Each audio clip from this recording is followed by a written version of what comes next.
الحمد للہ وکفا والصلاة والسلام علی عباده الذین اصطفا خصوصاً علی افضلہم وخاتم النبیین محمد الامین وعلی آلہ وصحبہ اجمعین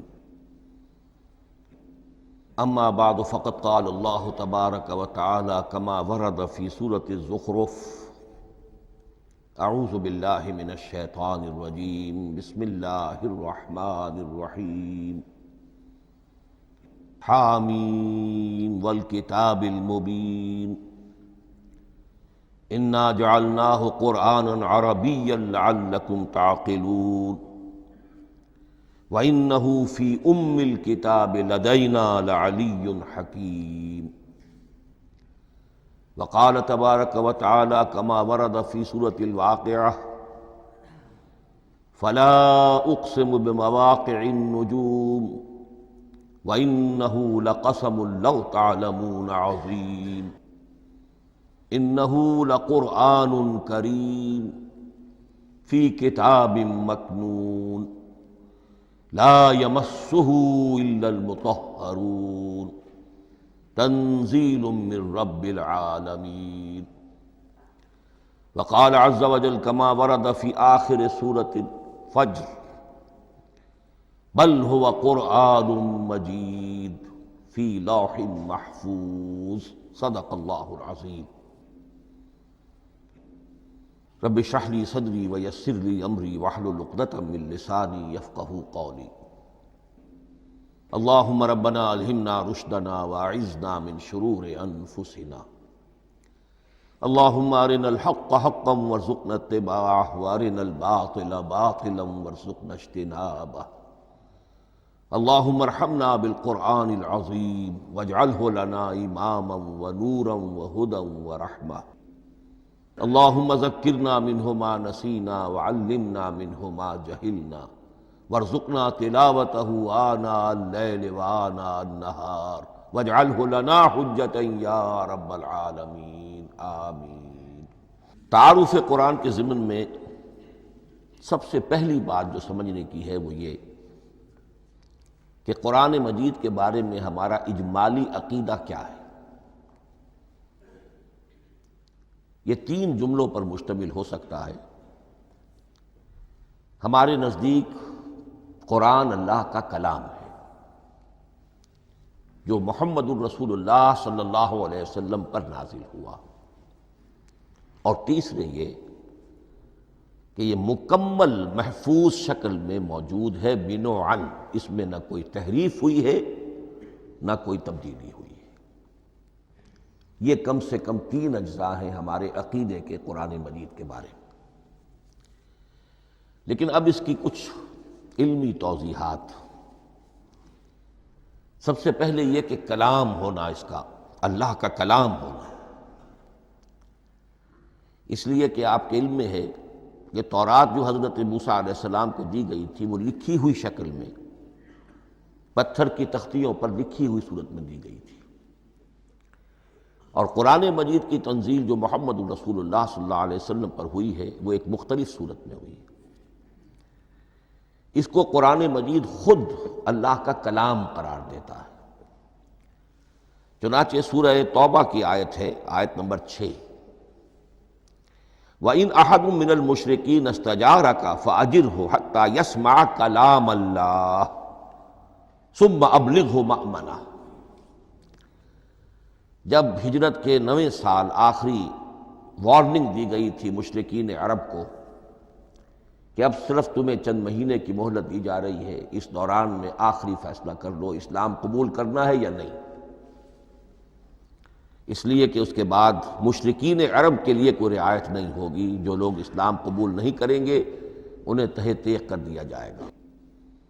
فَإِذَا انْسَلَخَ الْأَشْهُرُ الْحُرُمُ فَاقْتُلُوا الْمُشْرِكِينَ حَيْثُ وَجَدتُّمُوهُمْ۔ جب یہ مہلت ختم ہو جائے تو ان مشرکین کا قتل عام کرو۔ اس کی وضاحت پھر جب سورہ توبہ ہم پڑھیں گے تو اس وقت ہوگی، اس وقت یقیناً ذہن میں کچھ اشکالات آئیں گے، لیکن اس وقت اس ضمن میں تفصیلی بحث کا موقع نہیں۔ اب اس میں ایک استثناء رکھا گیا کہ ایک مشرک ہے وہ چاہتا ہے کہ اتنا بڑا چیلنج جو ہمیں دے دیا گیا تو ہمیں موقع دیا جائے کہ ہم آئیں، آپ کے پاس بیٹھیں، کچھ دن رہیں، اللہ کا کلام سنیں، آپ کیا بات منوانا چاہتے ہیں، اس کے لیے کیا دلائل ہیں، اس کو اچھی طرح سمجھیں، اس کا ہمیں موقع ہونا چاہیے۔ اس کے لیے یہ آیت نازل ہوئی کہ وَإِنْ أَحَدٌ مِّنَ الْمُشْرِكِينَ اسْتَجَارَكَ، اے نبی اگر ان مشرکین میں سے کوئی شخص آپ سے پناہ طلب کرے فَأَجِرْهُ، اسے پناہ دیجئے، حَتَّى يَسْمَعَ كَلَامَ اللَّهِ، یہاں تک کہ وہ اللہ کا کلام سن لے۔ ثُمَّ أَبْلِغْهُ مَأْمَنَا، پھر یہ بھی نہیں کہ اسی وقت اسے کہا جائے کہ تم مانتے ہو یا نہیں مانتے، نہیں، پھر اسے اس کے امن کے مقام پر پہنچا دو۔ یہ جو آیت ہے اس میں لفظ کلیئر آ گیا کہ قرآن مجید اللہ کا کلام ہے۔ لیکن اب اسی تل کے اوٹ میں پہاڑ والا مسئلہ ہے، ٹپ آف آئس برگ، اس کے نیچے وہ کتنا بڑا تودہ ہوتا ہے۔ کلام جو ہے اللہ تعالیٰ کی صفت ہے، اور یہ بڑا مسئلہ گہرا ہے، اور علم کلام کا ایک بڑا پیچیدہ مسئلہ ہے کہ ذات باری تعالیٰ اور اس کی صفات کے مابین کیا ربط و تعلق ہے۔ آیا صفات ذات کا جز ہیں، جزو لا ینفک ہیں، حصہ ہے، یا کچھ زائد بر ذات ہے، جس کو علامہ اقبال نے ایک جگہ کہا ہے صفات ذات حق، حق سے جدا یا عین ذات۔ یہ ہمارے علم کلام کا ایک بڑا پیچیدہ مسئلہ ہے، لیکن یہ کہ اس میں متکلمین کا جو تقریباً اجماعی فیصلہ ہے وہ دو لفظوں میں آتا، لا عین ولا غیر۔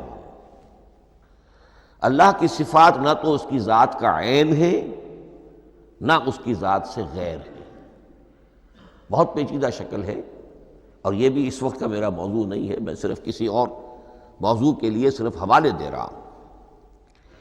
بہرحال قرآن مجید کا جو تعلق ہے ذات باری تعالیٰ کے ساتھ، وہ اس مسئلے سے بخوبی واضح ہو جاتا ہے کہ چونکہ یہ اللہ تعالیٰ کی صفت ہے، اور صفت کو ہم یہ نہیں کہہ سکتے کہ وہ ذات باری تعالیٰ سے جدا ہے، یہ بھی نہیں کہہ سکتے کہ اس کی ذات کا جزو لا ینفک ہے۔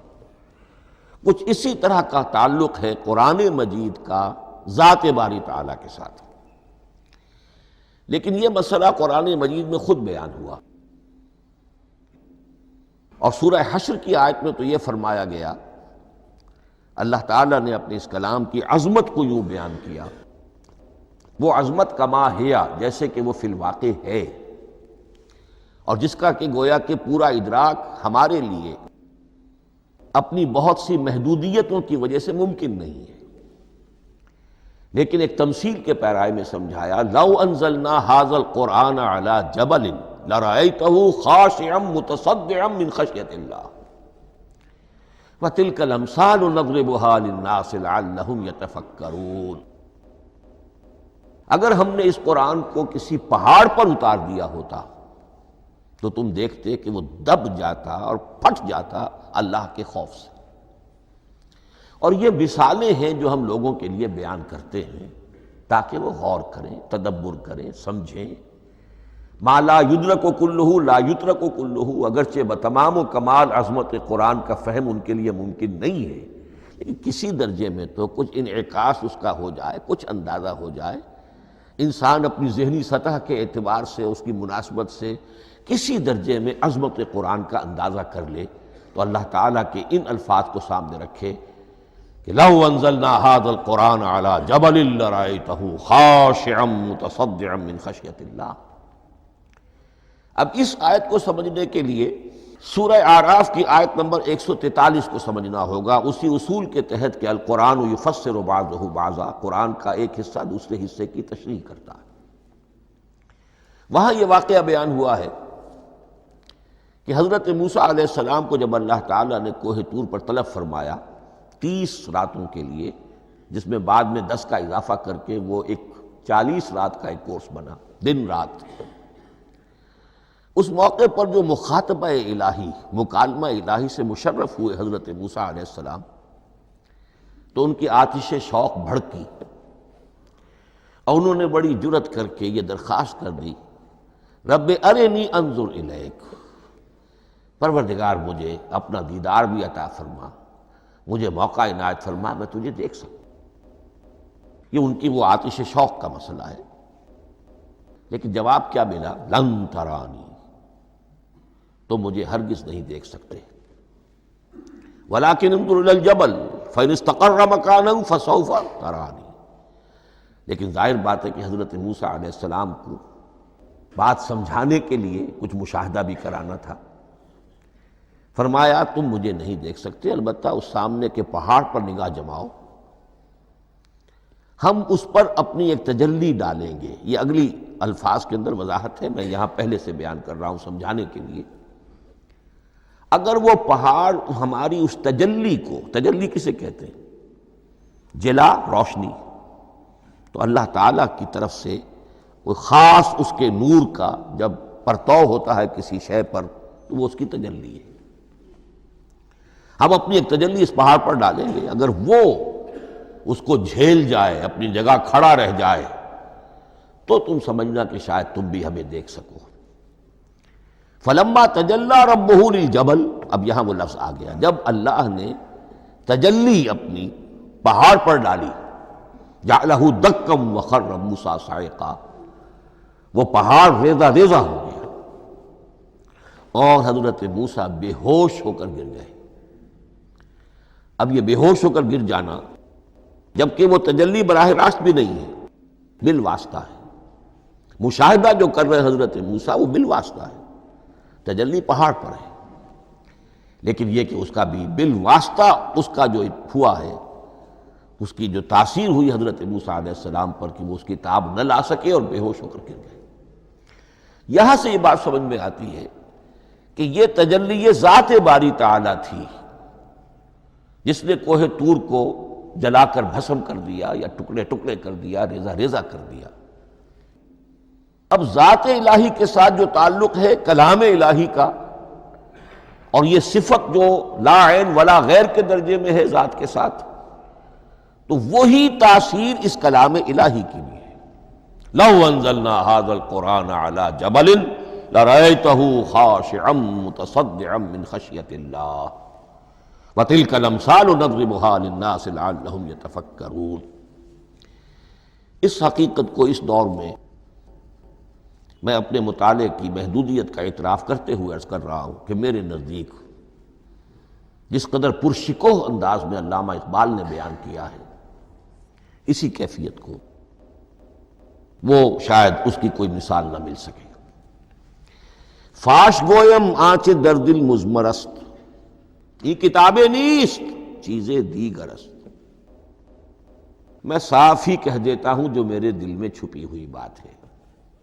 فاش گویم آنچ در دل مضمر است، یہ کتابیں نیست، اس قرآن کو کتاب نہ سمجھنا، یہ کچھ اور شے ہے، چیزیں دیگر است۔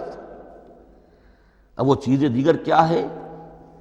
وہی جو میں نے عرض کیا، ذات باری تعالیٰ اور کلام کا صفت باری تعالیٰ ہونا، اس کے بنا پر جو مناسبت ہے، جو قرب ہے، جو مشابہت ہے۔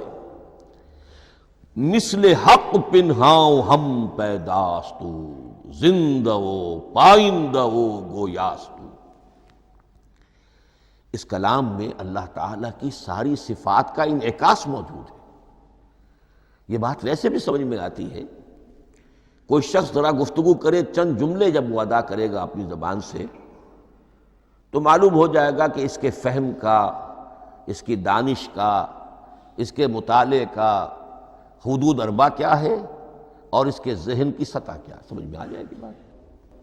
اس لیے کہ کلام جو ہے وہ متکلم کی پوری شخصیت کی عکاسی کر رہا ہوتا۔ تانت بازی راگ پایا، چند جملے کسی نے کہا، پتہ چل گیا کہ یہ کس سطح کے آدمی ہیں، علمی اعتبار سے، معلوماتی اعتبار سے، تہذیبی اعتبار سے، کلچرڈ ہیں یا نہیں ہیں۔ یہ ساری باتیں چند جملوں میں واضح ہو جائیں گی۔ تو اللہ تعالیٰ کی بھی جملہ صفات کا عکس اس قرآن میں موجود ہے۔ ان میں سے جن چند چیزوں کا ذکر علامہ نے شعر میں کیا، وہ جو سورہ حدید کی آیت ہے، هو الاول والآخر والظاہر والباطن، اللہ الظاہر بھی ہے، الباطن بھی ہے۔ اتنا ظاہر کہ اس سے زیادہ ظاہر کوئی شے نہیں، اور اتنا باطن کہ اس سے زیادہ چھپی ہوئی کوئی شے نہیں۔ اسی لیے حضور سے جو منقول ہیں الفاظ کہ پروردگار انت الظاہر فلیس فوقک شیء وانت الباطن فلیس دونک شیء، یہی کیفیت قرآن کی ہے۔ مثل حق پنہاں و ہم پیداستو، پنہاں بھی ہے ظاہر بھی ہے، جیسے ذات باری تعالی، اور جیسے اللہ تعالیٰ کی شان ہے جو آیت الکرسی کے شروع میں آئی، الحی القیوم، مثل حق پنہاں و ہم پیداستو، زندہ و پائندہ و گویاستو۔ یہ قرآن جو ہے اللہ تعالیٰ کی صفات کا ایک عکس اپنے اندر رکھتا ہے۔ اس سے ذرا آگے چلیے، کلام کے بارے میں۔ اب کلام الہی ظاہر بات ہے کہ صفت ہے، اور صفت قدیم ہے۔ اللہ کی صفات حادث نہیں ہے، اللہ کی ذات بھی قدیم ہمیشہ سے ہے، اور اس کی صفات بھی قدیم ہمیشہ سے۔ اور یہ جو کلام الہی ہے، ظاہر بات ہے کہ یہ جو ہماری زبان کے حروف و اصوات ہیں، کلام الہی تو ان سے منزہ ہے، مبرہ ہے، ماورا ہے، اعلیٰ ہے، عرفہ ہے۔ ہماری زبانوں کے حروف و اصوات، الفابیٹس جگہ جگہ تبدیل ہو جائیں گے، انگریزی کے کچھ اور ہیں، اردو کے کچھ اور ہیں، عربی کے کچھ اور ہیں۔ کلام الہی ان تمام سے آگاہ، عرفہ، منزہ اور مبرہ ہے۔ یہ کلام الہی جب بھی نازل ہوا ہے، ظاہر بات ہے حضرت موسیٰ پر اگر کتاب اتاری گئی وہ بھی علم الہی سے آئی، لیکن وہ عبرانی زبان میں آئی۔ حضرت عیسیٰ علیہ السلام پر انجیل اتاری گئی، ہم یقین سے نہیں کہہ سکتے، دو میں سے کسی ایک زبان میں اتاری گئی ہوگی، یا عبرانی ہوگی، اس لیے کہ شام کے جس علاقے میں، فلسطین کے جس علاقے میں ان کی پیدائش ہوئی، اور جہاں وہ دعوت و تبلیغ کے لیے گھومتے رہے، اس کے عوام کی زبان تھی آرامی، اور خواص کی زبان تھی عبرانی، ہیبریو۔ تو یا تو وہ بھی تورات کی طرح عبرانی ہی میں نازل ہوئی تھی، یا آرامی میں ہوگی، لیکن اب کوئی نسخہ نہ ہیبریو کا، کوئی قدیم نسخہ دنیا میں موجود ہے، نہ آرامی کا۔ جو سب سے پرانا نسخہ ملتا ہے انجیل کا، وہ اس کا ترجمہ ہے، لیٹن زبان کا ترجمہ ہے، یا گریک ترجمہ ہے، اصل کوئی نہیں۔ بہرحال جب وہ کلام الہی محمد الرسول اللہ پر نازل ہوا، اب اس نے حروف و اصوات کا وہ جامہ پہنا کہ جو عربی زبان کے ہیں۔ یہی وجہ دیکھیے، میں نے جو آیت سورہ حامیم، یہ جو سلسلہ سور ہے اس میں سے سورہ زخرف کی آیت جو میں نے آپ کو سنائی، حامیم والکتاب المبین انا جعلناہ قرآنا عربیا لعلکم تعقلون، ہم نے بنا دیا ہے اپنے اس کلام کو قرآن عربی، اس کو عربی حروف و اصوات کا جامہ ہم نے پہنا دیا ہے۔ انا جعلناہ قرآنا عربیا لعلکم تعقلون، کہ چونکہ مخاطب اول جو قوم تھی امیین، ان کی زبان عربی تھی، لعلکم تعقلون، تاکہ تم اس کو سمجھ سکو۔ اب اس سے آگے چلیے، اصل قرآن مجید کے 3 مقامات سے معلوم ہوتا ہے، اصل قرآن اللہ کے پاس ہے۔ یہ قرآن جو ہمارے پاس ہے، مصحف ہے، مصحف عثمان رضی اللہ تعالی عنہ، یہ اس قرآن کی مصدقہ نقل ہے۔ اصل قرآن کہاں ہے؟ ایک جگہ فرمایا بل ہوا قرآن مجید فی لوح محفوظ، لوح محفوظ میں ہے، اصل قرآن وہاں ہے۔ اسی طریقے سے اسی سورہ زخرف کی اگلی آیت کیا ہے؟ ہم نے اسے عربی قرآن بنا کر اتارا، لیکن اصل قرآن کیا ہے؟ وَإِنَّهُ فِي أُمِّ الْكِتَابِ لَدَيْنَا لَعَلِيٌّ حَكِيمٌ، حقیقت میں تو یہ ام الکتاب میں ہے جو ہمارے پاس ہے، اور علی ہے، بہت بلند، حکیم، بڑی حکمت والا، یا محکم مضبوط، حکیم کے دونوں معنی ہیں۔ استحکام بھی اسی ہے کاف اور میم کے مادے سے بنا ہے، کسی شے کا پختہ ہو جانا، مضبوط ہو جانا، اور عقل کی پختگی وہ حکمت ہے، وہ دانائی ہے۔ اس اعتبار سے نوٹ کیجئے اصل قرآن کہاں ہے؟ لوح محفوظ میں۔ اصل قرآن کہاں ہے؟ ام الکتاب میں۔ اسی کو کہا گیا ہے ایک اور مقام پر، فی صحف مکرمۃ مرفوعۃ مطہرۃ بایدی سفرۃ کرام بررہ۔ یہ قرآن، اصل قرآن تو بڑے صحیفوں میں، ان صحیفوں میں ہے، ان صفحات میں ہے، ان اوراق میں ہے، جس کی شان کیا ہے؟ مکرمۃ، جن کی انتہائی تعظیم کی جاتی ہے، مطہرۃ، نہایت پاک صحیفے، فی صحف مکرمۃ مرفوعۃ، بلند و بالا، مطہرۃ بایدی سفرۃ کرام بررہ، ان فرشتوں کے ہاتھ میں جو بہت باعزت، بہت اونچے درجے کے، ان کے ہاتھوں میں ہے۔ وہ لوگ ہیں کہ جن کی تحویل میں ہے یہ کلام پاک، فی صحف مکرمۃ مرفوعۃ مطہرۃ بایدی سفرۃ کرام بررہ۔ اب اسی کو بیان کیا ہے سورہ واقعہ میں، فلا اقسم بمواقع النجوم، تو نہیں، میں قسم کھاتا ہوں ستاروں کے ڈوبنے کی جگہ کی۔ وَإِنَّهُ لَوْ تَعْلَمُونَ لَقَسَمٌ عَظِيمٌ، وَإِنَّهُ لَقَسَمٌ لَوْ تَعْلَمُونَ عَظِيمٌ، اور اگر تم جان سکتے تو یہ بہت بڑی قسم ہے جو ہم نے کھائی ہے، بہت بڑی گواہی ہے جو ہم نے پیش کی ہے۔ اب تدریجاً اس کا انکشاف ہو رہا ہے۔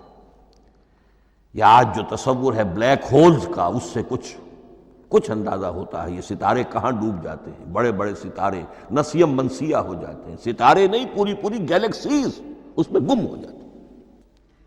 وہ مقبرے ہیں بڑی بڑی گیلیکسیز کے۔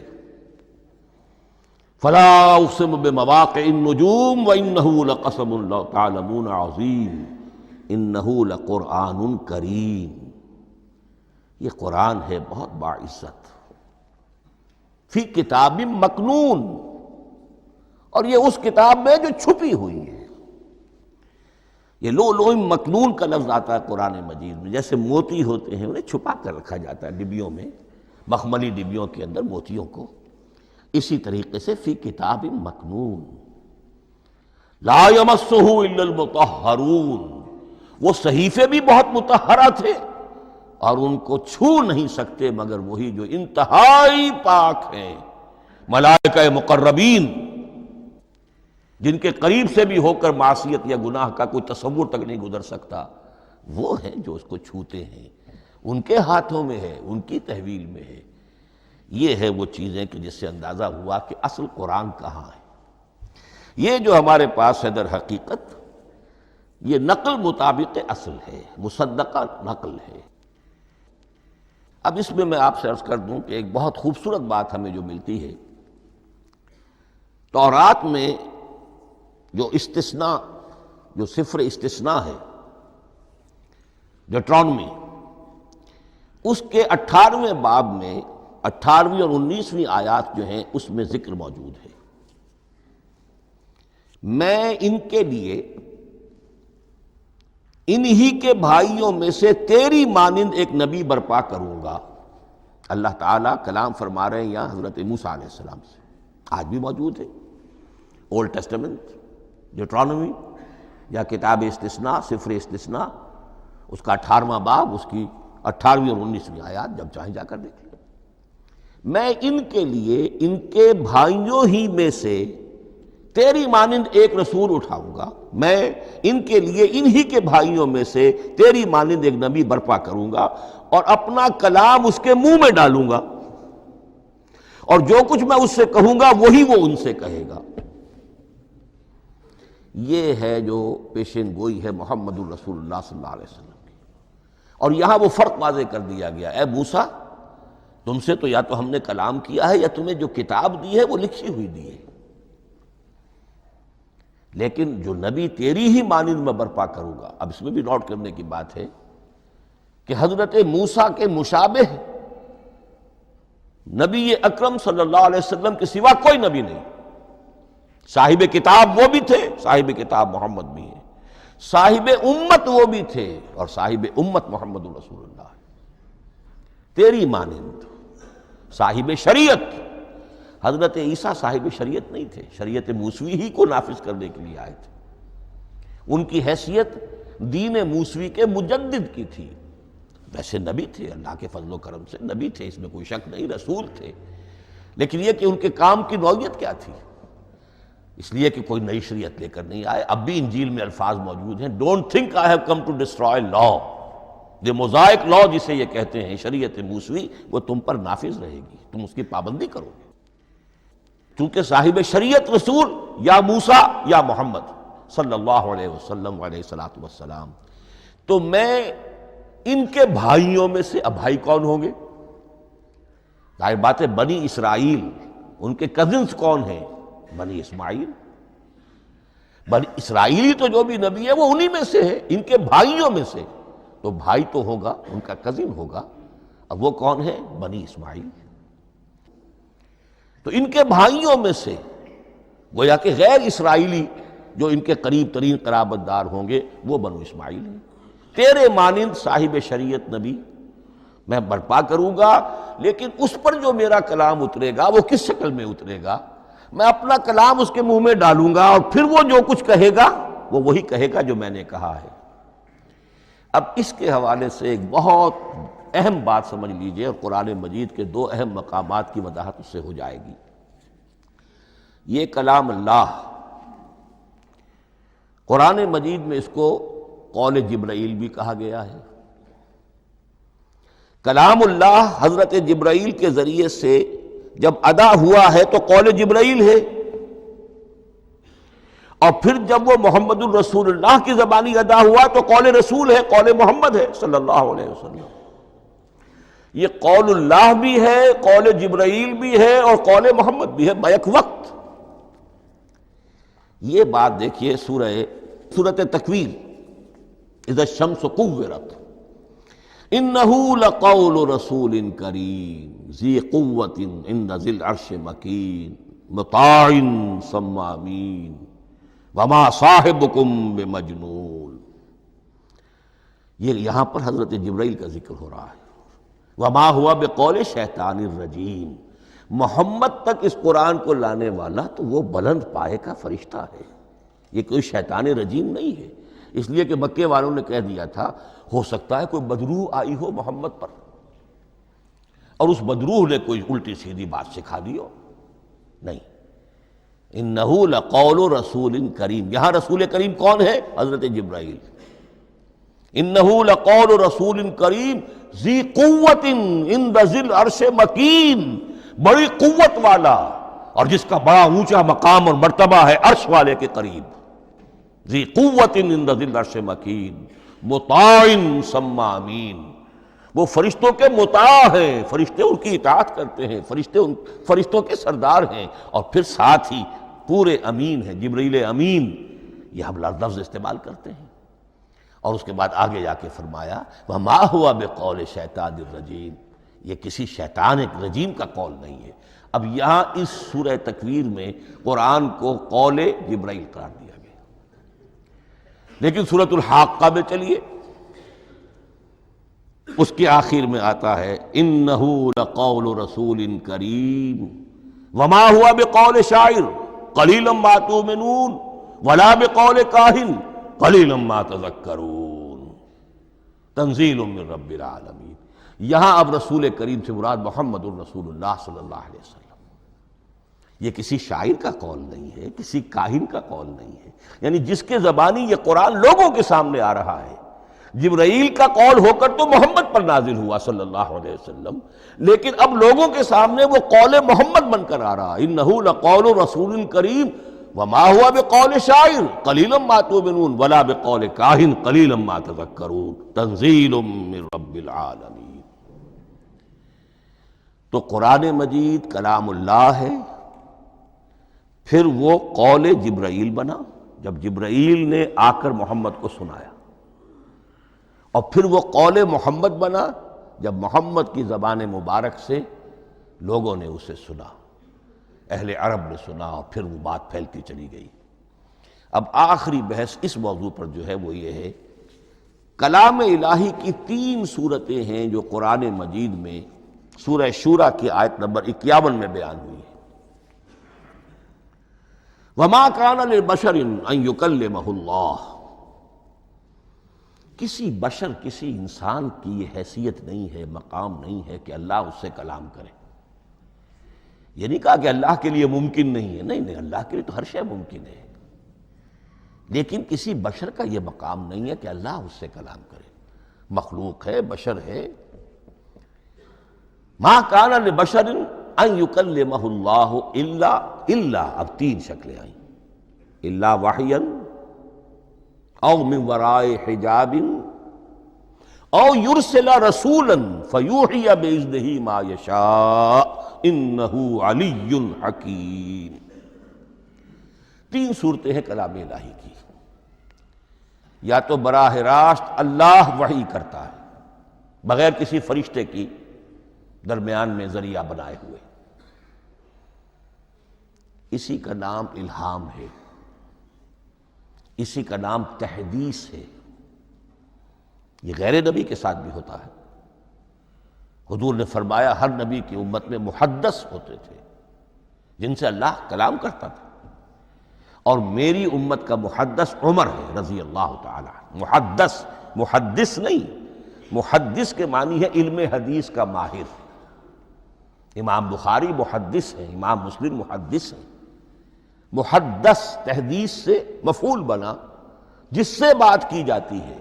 محدث، اللہ بات کرتا ہے، اللہ دل میں ڈال دیتا ہے، القاء ہو جاتا ہے، الہام ہو جاتا ہے، کوئی فرشتہ درمیان میں نہیں، براہ راست۔ دوسری شکل کلام کی کیا ہے؟ او من وراء حجاب، یہ ہمارے علم کی حد تک صرف حضرت موسیٰ علیہ السلام کی شان ہے، استثنائی شان ہے۔ وَكَلَّمَ اللَّهُ مُوسَىٰ تَكْلِيمًا، اور موسیٰ کے ساتھ تو اللہ نے کلام فرمایا جیسے کہ کلام کیا جاتا ہے۔ فرق کیا تھا؟ من وراء حجاب، پردہ تھا، دیکھ نہیں سکتے تھے۔ تبھی تو ان کی وہ آتشی شوق بھڑکی تھی۔ کیا قیامت ہے کہ چلمن سے لگے بیٹھے ہیں، صاف چھپتے بھی نہیں، سامنے آتے بھی نہیں، کلام بھی فرما رہے ہیں، لیکن یہ کہ بات مجھے دیدار عطا کرنے کے لیے تیار نہیں۔ رب ارنی انظر الیک۔ لیکن یہ جو کلام ہے ہمارے علم کی حد تک براہ راست اس دنیا میں حضور سے ہوا ہے معراج کی شب، لیکن وہ 7ویں آسمان پر ہوا۔ اس دنیا میں ہمارے علم کی حد تک یہ کلام براہ راست من ورائے حجاب صرف حضرت موسیٰ علیہ السلام کی استثنائی شان ہے۔ اور تیسرا ہے او یرسل رسولا فیوحی باذنہ ما یشاء، یا تیسری صورت یہ کہ اللہ کسی پیغامبر کو بھیجتا ہے جو وحی کرتا ہے جو اللہ چاہتا ہے۔ یہ تیسری شکل ہے وحی کی۔ قرآن مجید اس تیسری شکل میں نازل ہوا ہے محمد الرسول اللہ صلی اللہ علیہ وسلم پر۔ حضور کو جو الہام ہو جاتے تھے، جو حضور کو القاء ہو جاتا تھا، جو آپ کے دل میں براہ راست اللہ کی طرف سے وحی آتی تھی، وہ قرآن میں شامل نہیں ہے۔ اگرچہ حضور کے خواب بھی سچے تھے، وہ بھی اللہ کی طرف سے ہوتے تھے، شیطان کی آمیزش نہیں ہو سکتی تھی، لیکن یہ بھی قرآن میں شامل نہیں ہے۔ قرآن میں شامل ہے تیسری قسم کی وحی، او یرسل رسولا، پھر ہم بھیجتے ہیں ایک پیغامبر کو فرشتوں میں سے۔ اللہ یصطفی من الملائکۃ رسلا ومن الناس، اللہ چن لیتا ہے فرشتوں میں سے بھی اپنا پیغامبر اور انسانوں میں سے بھی۔ تو فرشتے کے ذریعے سے ایک فرشتہ جو اللہ سے لیتا ہے اور انسان، رسول انسان تک پہنچا دیتا ہے۔ اب وہ رسول انسان، رسول بشر جو ہے وہ اپنے ہم نوع، ہم جنس لوگوں کو پہنچا۔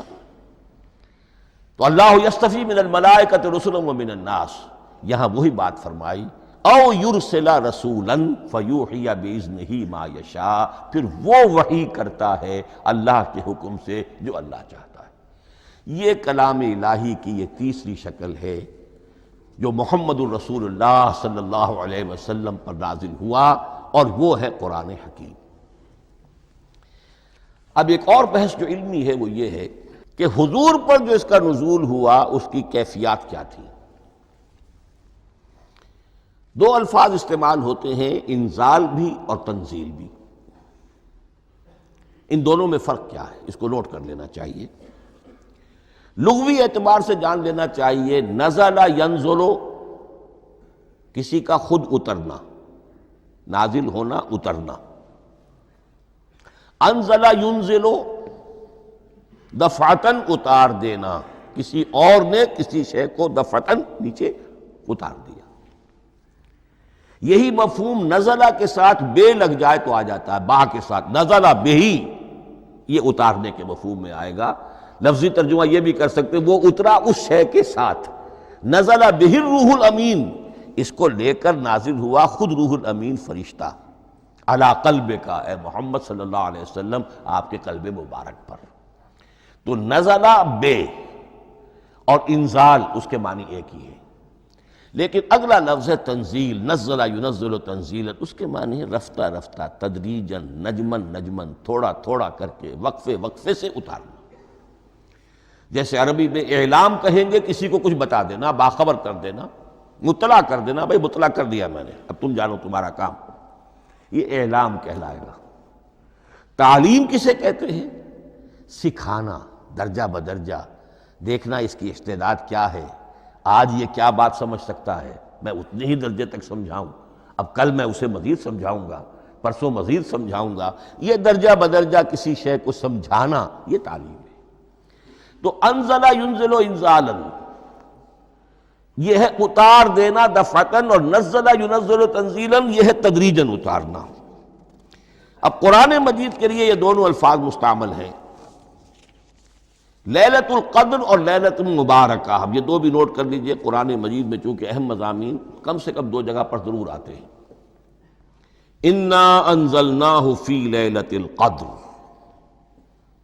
یہاں انزلنا ہے، نزلنا نہیں ہے، انزلنا ہے، ہم نے اتارا اس کو لیلۃ القدر میں۔ اور باقی صورت تو آپ کو یاد ہوگی، وما ادراک ما لیلۃ القدر، لیلۃ القدر خیر من الف شہر، تنزل الملائکۃ والروح فیہا باذن ربہم من کل امر، سلام ہی حتی مطلع الفجر۔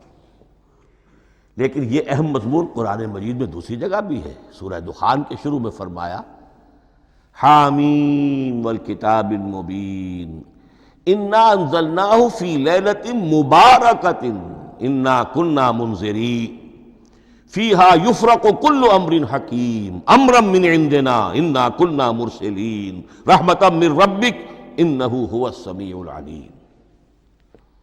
یہ لیلۃ المبارکہ ہے، ایک ہی ہے، لیلۃ القدر اور لیلۃ المبارکۃ، ان دونوں کے لیے وہی انزلنا کا لفظ آیا۔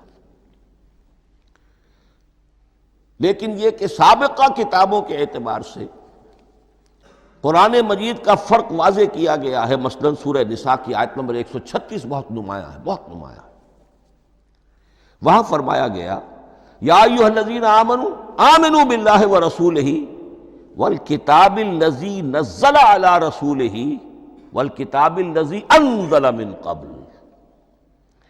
اے ایمان کے دعوے دارو، حقیقتاً ایمان لاؤ، ایسے ایمان لاؤ جیسے ایمان لانے کا حق ہے، اللہ پر بھی اور اس کے رسول پر بھی، اور اس کتاب پر بھی جو اللہ نے اپنے رسول پر نازل فرمائی، اور اس کتاب پر بھی جو اللہ نے پہلے نازل فرمائی۔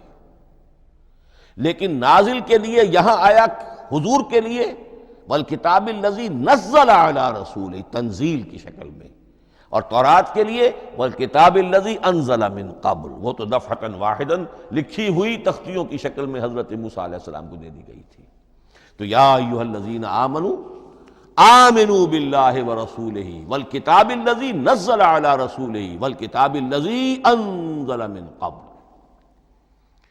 یہ جو تنزیل ہوئی ہے حضور پر، یعنی لیلۃ القدر میں جو رمضان مبارک میں ہے، پورا قرآن لوح محفوظ سے، کتاب مکنون سے، ام الکتاب سے نقل کر کے اتار دیا گیا سمائے دنیا تک۔ پہلا آسمان جسے ہم کہتے ہیں سمائے دنیا، وہ آسمان جو قریب ترین ہے دنیا کے۔ وہاں سے اب یہ درجہ بدرجہ تھوڑا تھوڑا چند آیتیں، چند سورتیں، پھر آیتیں، پھر سورتیں، یہ نازل ہوا محمد الرسول اللہ صلی اللہ علیہ وسلم پر۔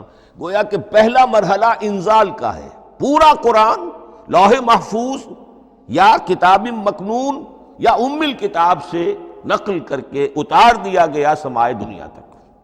یہ ہے انزل ینزل انزالا، انا انزلناہ فی لیلۃ القدر انا انزلناہ فی لیلۃ مبارکہ۔ لیکن محمد الرسول اللہ پر یہ نازل ہوا اب تھوڑا تھوڑا، نجمن نجمن، درجہ بدرجہ، تدریجن۔ یہ ہے تنزیل۔ اس تنزیل کی حکمت قرآن مجید میں بیان ہوئی ہے، اور اس اعتبار سے کہ اہل عرب نے، اہل مکہ نے اعتراض کیا تھا کہ یہ پورا قرآن تو نہیں محمد ایک ہی مرتبہ پیش کر دیتے صلی اللہ علیہ وسلم۔ اس میں جو چیز مضمر تھی وہ یہ تھی کہ چونکہ یہ حقیقت میں اللہ کا کلام نہیں ہے، یہ محمد کا اپنا کلام ہے، تو کوئی شاعر دنیا میں ایسا نہیں ہے جو ایک دم اپنا پورا دیوان دے دے۔ وہ تو ساری عمر میں تھوڑا تھوڑا، آج غزل کہی، کل قصیدہ کہا، پرسوں کچھ اور کہا، پھر وہ جمع ہوتا ہے تو وہ دیوان بنتا ہے۔ اسی طریقے سے تو یہ کر رہے ہیں۔ اگر یہ اللہ کا کلام ہوتا تو بیک وقت آ جاتا۔ یہ تو ذرا محنت کرتے ہیں، کچھ اس کے اندر اس کو اپنی محنت سے کوشش کر کے کچھ موضوع کرتے ہیں، کلمات، الفاظ، اور اس طریقے سے رفتہ رفتہ لے کر آ رہے ہیں۔ اس لیے ان کا اعتراض نقل ہوا ہے یہ، وَقَالَ الَّذِينَ كَفَرُوا لَوْلَا نُزِّلَ عَلَيْهِ الْقُرْآنُ جُمْلَةً وَاحِدَةً، انہوں نے کیوں نہیں اترا یہ قرآن پورا کا پورا ایک ہی بار؟ یہ اعتراض تھا۔ اس اعتراض کے جو جوابات دیے گئے ہیں وہ نوٹ کیجئے کہ لوگوں کے حق میں یہ مفید ہے، یہ پورے قرآن کا تحمل ایک وقت میں کر نہیں سکتے۔ یہ پورا قرآن تو ایک ہی مرتبہ اگر پہاڑ پر بھی اتار دیا جاتا تو وہ پھٹ جاتا، دب جاتا۔ وَقُرْآنًا فَرَقْنَاهُ لِتَقْرَأَهُ عَلَى النَّاسِ عَلَى مُكْثٍ وَنَزَّلْنَاهُ تَنزِيلًا، سورہ بنی اسرائیل آیت 106۔ یہ وہ قرآن ہے جس نے ہم نے جس کو ٹکڑے ٹکڑے کر کے، فرق نہ ہو، فرق توڑ دینا، تھوڑا تھوڑا کر کے ہم نے کر دیا، لِتَقْرَأَهُ عَلَى النَّاسِ عَلَى مُكْثٍ، تاکہ آپ اسے پڑھ کر سنائے لوگوں کو وقفے وقفے سے، تاکہ وہ سہار سکیں، سنبھال سکیں، برداشت کر سکیں۔ وَنَزَّلْنَاهُ تَنزِيلًا، اسی وجہ سے ہم نے اسے نازل کیا ہے بطرز تنزیل، بطرز انزال نہیں، بطرز تنزیل۔ وَقُرْآنًا فَرَقْنَاهُ لِتَقْرَأَهُ عَلَى النَّاسِ عَلَى مُكْثٍ وَنَزَّلْنَاهُ تَنزِيلًا۔ ایک حکمت تو ہو گئی عوام کے لیے، ایک حکمت خود رسول کے لیے صلی اللہ علیہ وسلم۔ كَذَلِكَ لِنُثَبِّتَ بِهِ فُؤَادَكَ وَرَتَّلْنَاهُ تَرْتِيلًا۔ اب ذرا نوٹ کیجئے، قلب محمدی کے لیے بھی اس پورے کلام کا ایک دم سہار آسان کام نہیں تھا۔ یہ اس لیے، یہ اسی سورہ الفرقان کی جو آیت کا میں نے ایک حصہ آپ کو سنا دیا تھا، اسی کے اندر اس کا جواب آیا ہے، اسی آیت میں، آیت نمبر 32 ہے یہ سورہ فرقان کی۔ وَقَالَ الَّذِينَ كَفَرُوا لَوْلَا نُزِّلَ عَلَيْهِ الْقُرْآنُ جُمْلَةً وَاحِدَةً، یہ اعتراض ہے۔ جواب کیا ہے؟ كَذَلِكَ لِنُثَبِّتَ بِهِ فُؤَادَكَ، ہم نے یہ اس لیے کیا ہے نبی کہ اس کے ذریعے سے آپ کے دل کو ٹھہراؤ اور جماؤ عطا کریں۔ یہ ایک دم اس کا اتر جانا، اِنَّا سَنُلْقِي عَلَيْكَ قَوْلًا ثَقِيلًا، بڑا بھاری بوجھ ہے، ناقابل برداشت ہے، تاکہ رفتہ رفتہ آپ کا دل، اس کے اندر تقویت بڑھتی چلی جائے، اس کے اندر اور اس کا تحمل جو ہے، اس کی صلاحیت بڑھتی چلی جائے۔ كَذَلِكَ لِنُثَبِّتَ بِهِ فُؤَادَكَ وَرَتَّلْنَاهُ تَرْتِيلًا، اسی لیے ہم نے تھوڑا تھوڑا کر کے نازل کیا ہے۔ وَلَا يَأْتُونَكَ بِمَثَلٍ إِلَّا جِئْنَاكَ بِالْحَقِّ وَأَحْسَنَ تَفْسِيرًا، ساتھ ہی فرمایا کہ یہ لوگ جو بھی اعتراض کریں گے ہم اس کا جواب بھی اور بہترین تعویل بھی آپ کو دے دیں گے۔ اب اگلی بحث یہ ہے، یہ قرآن کب اور کہاں نازل ہوا؟ یہ عام معلوماتی شے ہے، اس میں کوئی پیچیدگی نہیں ہے، لیکن اس کی اہمیت ہے، بہت ضروری ہے۔ وہ میں انشاءاللہ اگلی بحث میں جب کہ قرآن کے سمجھنے کے جو اصول ہیں ان کو بیان کروں گا تو وضاحت سے بات آئے گی۔ یہ کہ یہ عام معلوماتی ایک ہمارے ذہن میں خاکہ رہنا چاہیے، زمان و مکان کا کیا رشتہ ہے قرآن کے ساتھ۔ قرآن نازل کب ہوا؟ ہمارا چونکہ عام طور پر جو معمول ہے، ہم تو جو کرسچین ایرا ہے اس کے حوالے سے ہمارے ذہن کے اندر سارا حساب کتاب ہے، تو سن 610 عیسوی سے لے کر 632 عیسوی تک شمسی حساب سے 22 سالوں میں قرآن نازل ہوا ہے۔ 571 حضور کی ولادت کا سال ہے، 571 عیسوی۔ 610 میں آپ 39 سال کے ہوئے، لیکن قمری حساب سے 40 کے ہو چکے۔ 610 میں قرآن کی تنزیل شروع ہوئی اور 632 میں آپ کا انتقال ہوا۔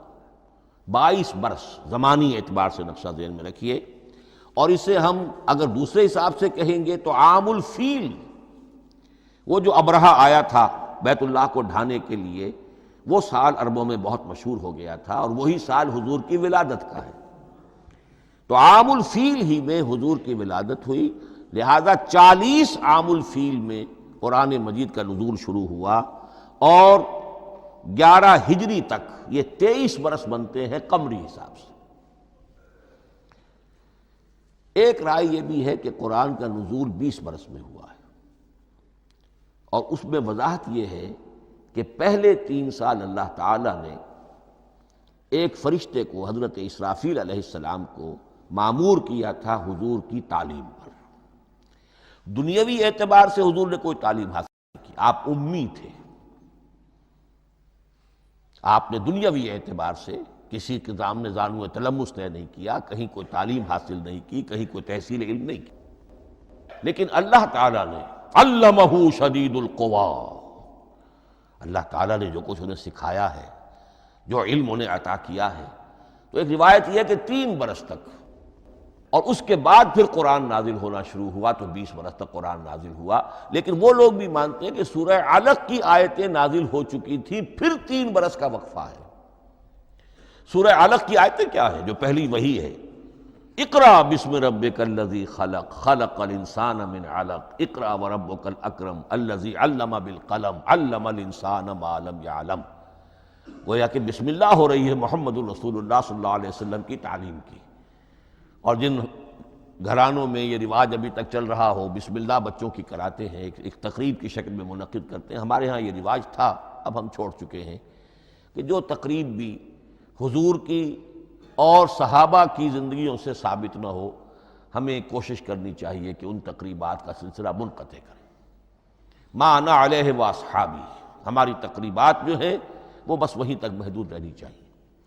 بہرحال وہ جو ایک چلتی ہے روایت، 4 سال 4 مہینے 4 دن کا بچہ یا بچی ہے تو بسم اللہ یہی آیتیں پڑھی جاتی ہیں، پڑھ تو نہیں سکتا، انگلی رکھ کر پڑھانے والا کوئی عالم دین بیٹھ جاتا ہے سامنے، وہ نہا دھو کر بچہ یا بچی بیٹھی ہوئی ہے، اور اس کو اقرأ بسم ربک الذی خلق، خلق الانسان من علق، اقرأ وربک الاکرم الذی علم بالقلم، علم الانسان ما لم یعلم۔